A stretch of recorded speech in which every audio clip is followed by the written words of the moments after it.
Mantaliyane yazi ngithe ngisabele mani ngiphamisa le nombolo lena esayidala lapha erank yabo. Hey bafowethu phela yazi sengicishe phela nathela umhlaba phezulu isifuba sami. Yazi Thangi nginendlela lana ephuthumayo. Should bokukhona la kumele ngiyokhava khona. Hayi ngihambe bafowethu ngerank yabo. So mangifika erank.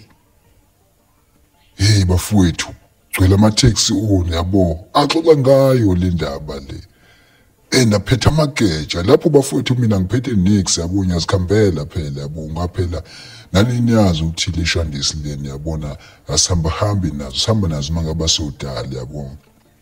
So mangiseteksini bafowethu baxoxa ngale ndaba leni yabo bayasho ukuthi ngeke bangabambi no-1. Yabona mina into engisizile eMantaliyane inye uthi umuntu ayifaka imask. Otherwise uthiwa sikayifakanga imask bafowethu ngiyanitshena ngaba amagugu eseculile la kumina.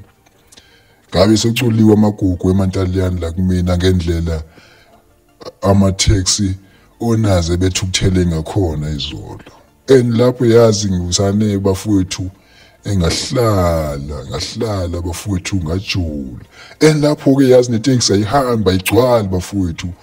Ngiyasho ukuthi yazi labantu laba mabengangibona mina ngiqashulile la. Ngiyasho ukuthi ngiqashulile eMantaliyane. Ngize ngathola bafowethu ukukhuleka phana mangaba sokungena umuntu wokugcina yabo engasho ngathi umuntu wasinda bafowethu wasinda.